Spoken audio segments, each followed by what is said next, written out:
ఒకసారి అవకాశం ఇవ్వండి, అభివృద్ధి చేసి చూపిస్తానని హుస్నాబాద్ పట్టణంలోని 16వ వార్డు కాంగ్రెస్ పార్టీ కౌన్సిలర్ అభ్యర్థి వైద్యం కిరణ్ కుమార్ అన్నారు.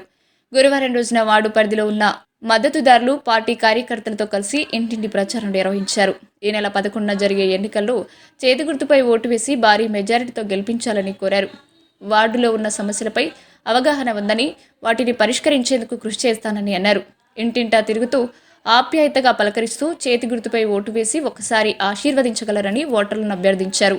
మహిళలందరూ ఇందిరమ్మ చీరలతో ప్రచారంలో పాల్గొనడం అట్రాక్షన్గా నిలిచింది. పట్టణంలోని వార్డు ఆదర్శంగా నిలుపుతానని తెలిపారు. ఈ ఒక్క అవకాశం ఇచ్చి చేతి గుర్తుపై ఓటు వేసి ఆశీర్వదించగలరని ఓటర్లను అభ్యర్థించారు.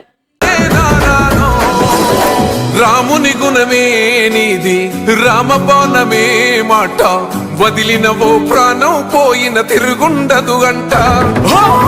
అన్యాయాన్ని చూస్తే ఆగదులే నీ అడుగే, అవతలోడు ఎంత వాడైన ఎదురెలుతావంట.